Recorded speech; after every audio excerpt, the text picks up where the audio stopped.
So this is just a project demonstration video for my project, which I have named as ChurnCast. So like this project is basically a fusion of deep data science, containerization, and cloud automation, which creates a truly self-sustaining intelligence engine. So we can say that ChurnCast is not just a prediction model; it's a complete end-to-end MLOps platform. Yes, platform we can say, designed to proactively identify customers at the risk of churning. It leverages a fully automated CI/CD pipeline and orchestrates everything from raw data ingestion up to deploying a sophisticated machine learning model as a live as well as interactive web application on AWS. So let's quickly dive into the journey through the automated pipeline. So first comes our this data ingestion and validation part. So just a minute.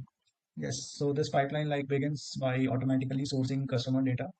So I'm not going deep into this code that this will take too much time. These all are available on my GitHub.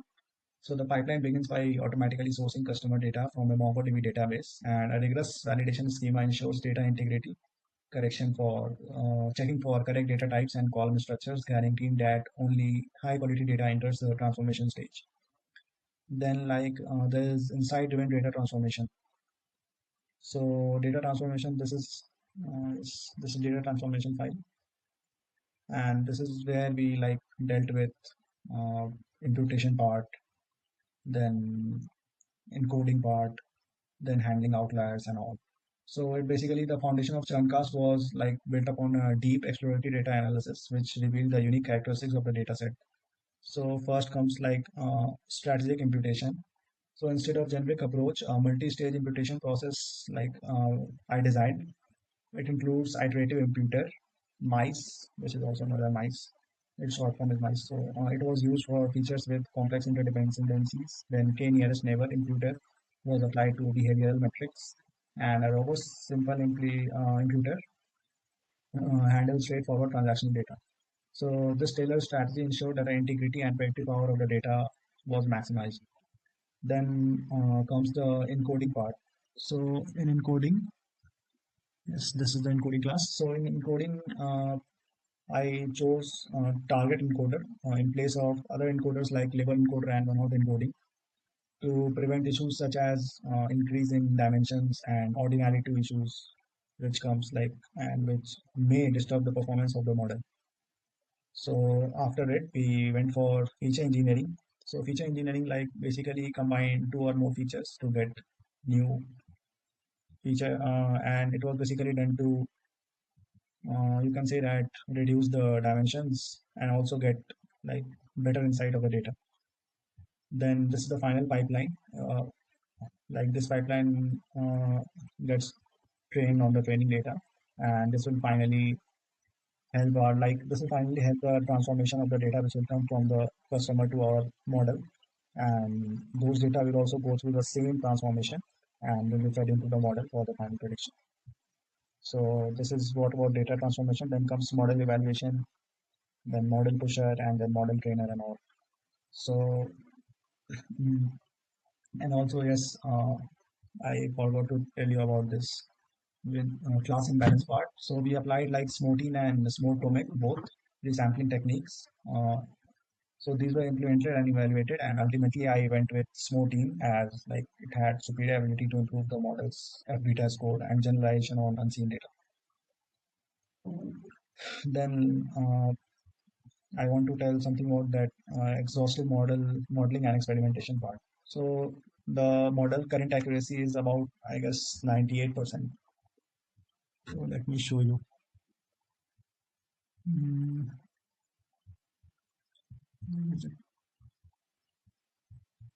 yes, this is it. So after hyper tuning, XGB classifier, this is our model with which performed best, and this is the report and all.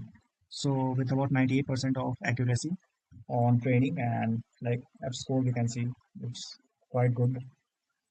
So the path to this accuracy was paved with a rigorous experimentation. Uh, it was like broad spectrum exploration. The initial discovery phase explored a wide range of modeling paradigms, from leveraging AutoML platform for baseline performance metrics to designing training custom neural networks and all. Then came hyperparameter tuning and cross validation, and then finally advanced performance metrics, including F beta score, then Cohen's kappa, and all. Then also explainable AI is incorporated in it to prevent it from recognized as a black box. So XAI technique has been applied to the final model to interpret its prediction, and which will allow the stakeholder to understand the key drivers behind why a customer is flagged as X or Y, we can say. Then at final comes the containerized end-to-end CI/CD pipeline. The entire application like is a showcase of modern MLOps practice. So orchestrated with GitHub Actions for full automation. So if you talk about continuous integration, so every Git push to the main branch triggers a workflow that automatically builds the application with all its dependencies into a lightweight and portable Docker container. This image is then tagged and pushed to private Amazon ECR repository. Then continuous deployment CD part comes. The moment the CI job succeeds, a signal is sent to the self-hosted runner on the EC2 instance, and this runner like securely pulls the new Docker image from ECR and launches the new one. This entire process deploys the latest version to the internet in seconds, like with manual about zero manual interventions. So yes, we can like see this. These are the artifacts. Like it has basically use I use logging and all for this data versioning. So it has all the logs and like feature store. It has the real data. Then this data are ingested in the model. Then we have logs. These log contains like each and everything, like where the error occurred or like many warnings like info, then debug, then error, anything like it will help us to trace back things. So these are important and considered as a good MLOps practice. Then yes, this is how AWS connection is established. Like, and let me tell you that the model is currently in S3 bucket and database is in MongoDB. Then these are like yes, this is a Docker file. Now let's come to the CI/CD also. So this is how it failed about 6 times, and at 7th time it succeeded finally. So these are the steps in continuous integration, and this is in continuous deployment. So actually, this is very like powerful workflow we can say. Now let's move back to this instance part. See like how this whole pipeline runs. So we have a demo file. Yes, let's go.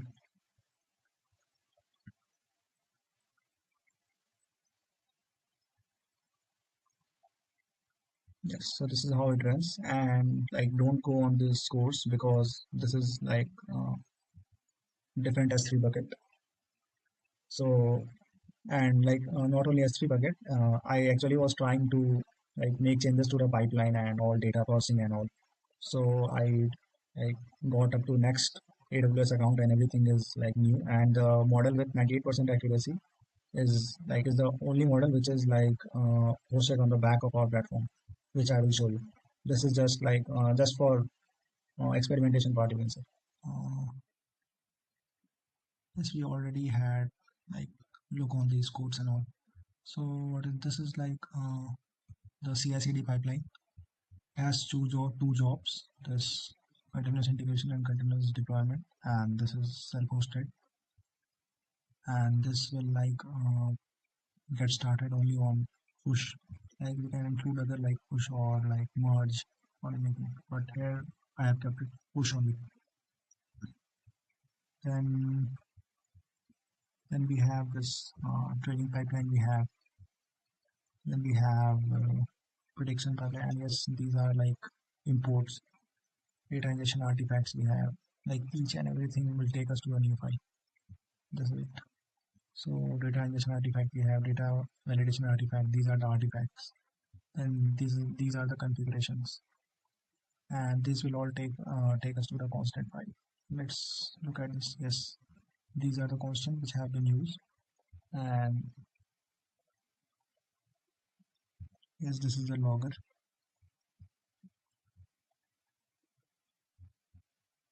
Mhm. And see how like I have incorporated this times and all. Like it will give us the time as well, at which time this step took place, or like good for versioning. Then we have this style or CSS. It's not. It's very like easy stuff. It's not heavy on the side. And index.html these have. And Docker ignore we have to like not to push these things into Docker images. Like why unnecessarily make them heavy. Mm, this is a setup.py and this template. Okay, this is a template for like it will automatically create all these files and all folders. So now let's go to the AWS part. So yes, this is where it is hosted. So let's copy this, and it is a public link. Mhm. So it's mapped to 5000 port. Let's see. Yes, this is what it is. So train model with again like start the steps from just a single click from the data ingestion from MongoDB up to this page, deployment on this page. So this is the power of the automated pipeline, and predict will like predict something for us. So let's go to and let's go for 1 to 2 predictions. So I have some data like which I kept in beginning only, and these are not the data on which the model has been trained or even tested. So tenure here is 4, city tire is 3, warehouse to home 6, hours spent okay 3, device registered is 3, satisfaction is like mm, okay, let's get satisfied. Yeah, it is number of addresses 9, complaint registered yes, order amount hike is 11%.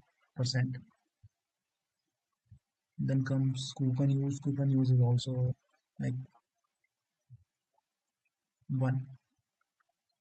Then comes order count is 1, day since last order is 5, cashback is 160,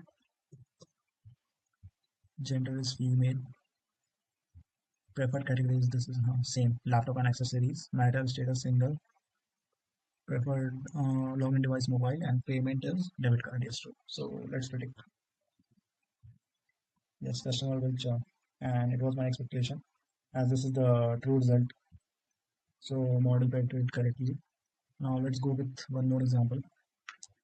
Mm,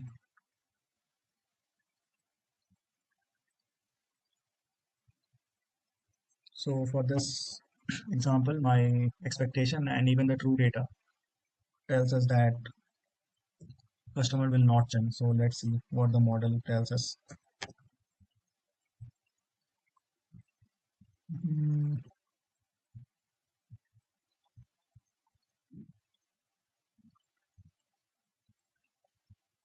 Cashback amount is 190. Single mobile phone, female. Okay. Order count 3. Complaint raised no. Devices registered 3. Warehouse 2. Okay. 14. So satisfaction score is dissatisfied. So it seems like since the customer is dissatisfied, so she may like churn, but let's see what happens. So as I only like indicated that data was not like this much easy to find out these correlations. Like so order amount hike was 14%, days since last order 7, this product category is fashion, and payment mode is e-wallet. So it seems like customer will churn, but let's see what's the truth and what it gives us. Yes, customer will not churn. Exactly. This is the real value, and this shows that like how all features, almost all features decide, not a single feature have heavy weight, heavy weightage you can say in deciding the result. Since customer was dissatisfied, so we would have easily guessed that he or she will churn, but this is not the case. So this is it. This is the platform ChurnCast, and I hope that any of my details not got shown here.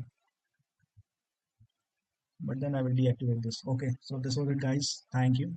Have a nice day ahead. So now let's jump directly to this experimental notebook. So these are some of the imports. Like for EDA, I've used NumPy, Pandas, and visualization I've used Matplotlib, Seaborn, and PyPlot, then PyPlot Express and all. And some of these like missing, or handling missing values and all. Then model selection in XML, SVM, and a lot. And there's warnings also, like though it's not a good practice, but yet I have used it. So this is our data, and these are columns, then data types. Then these are our null values, and how many values are like empty and all. Then these are some basic steps.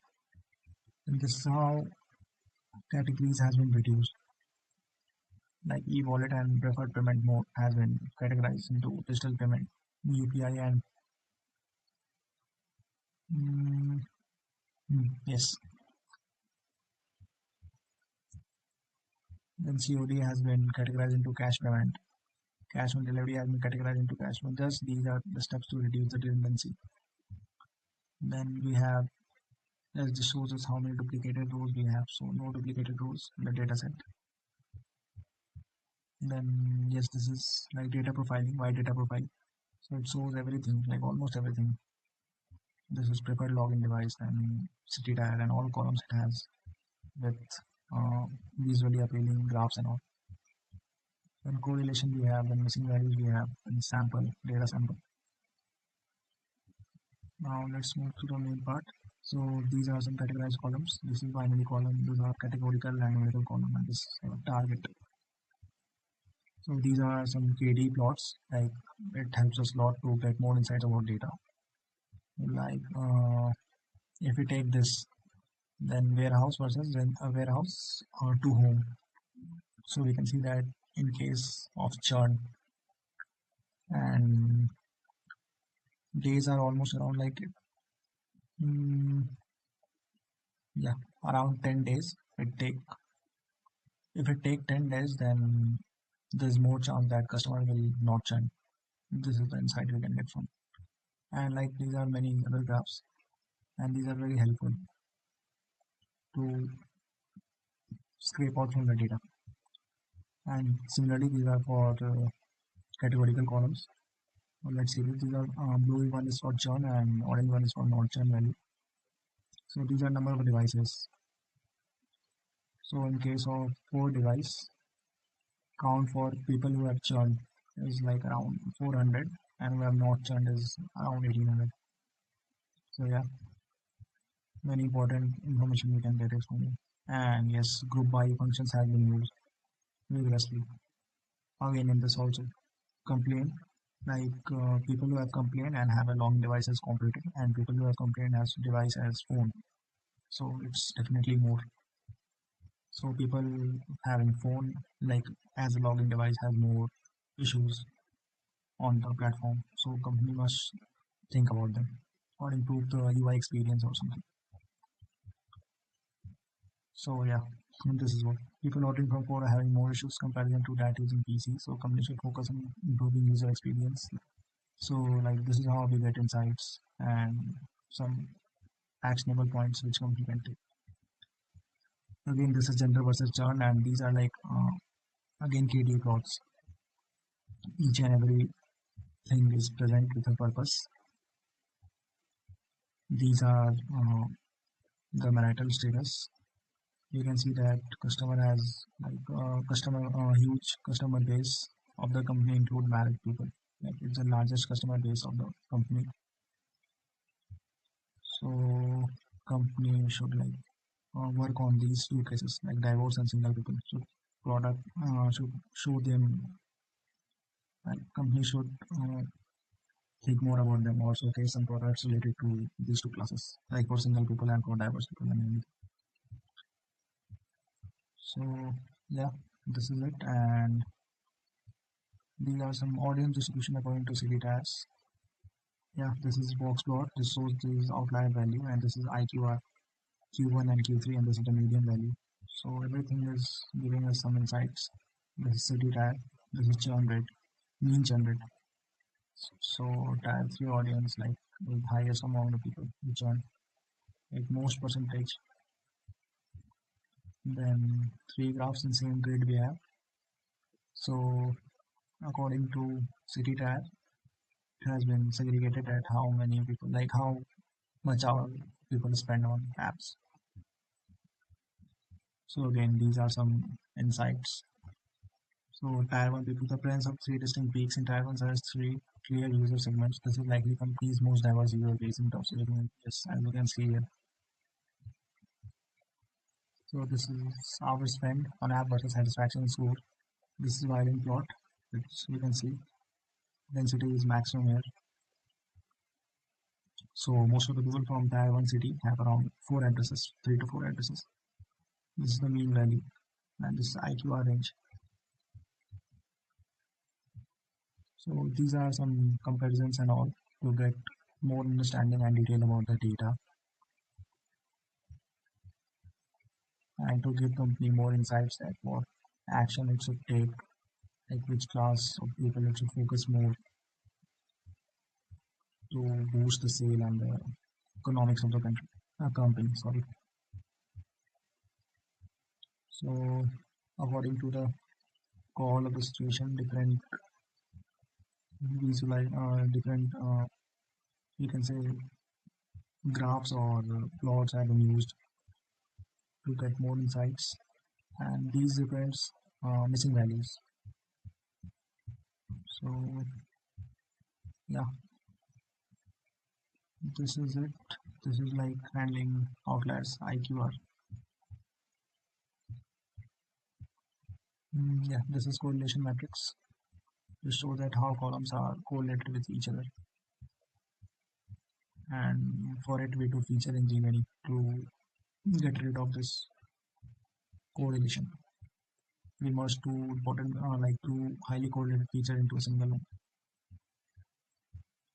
So yes, these are some conclusions and finding of the UDA. High risk customer segment, gender disparity, male return the more significant churn segment. Exactly. Marital while married customer are largest group, single customer are disproportionately more likely to churn when login device behavior, then purchase behavior and loyalty indicators, all from the above graphs and visuals which we plotted. And these are actionable recommendations. Define product strategy for at risk segment. Okay, yeah, as we saw that for mobile, people with who have logged in with mobile are facing some issue. That's why churn rate is higher among them. So that's only I've written here. So let's move to next. So yeah, basically Smotin and Smotek has been applied. Smotomic has been applied. Yeah, and all this performance has been compared. This is models versus train accuracy, and this is test accuracy. This is again on SME data, I guess, like using Smotin. Yes, correct. These are the some performance of different models. Yes. Mm, Now comes hyper tuning XGB as it performs the best, I guess. Yeah.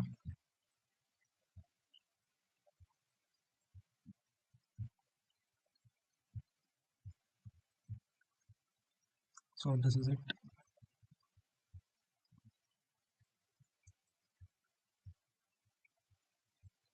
So bias and variance both has reduced from the upper case which we saw. Training accuracy was one. So this is good, I guess. Yeah. This is applying auto ML. And finally, we have also trained our neural network, which have like comparative performance to this XGBoost. This is our model. Hmm. Then Grid CV has been used and many other things. Then at last, this explainable AI has been used to improve the transparency. So this is it about the experimentation part. So, thank you. Have a nice day.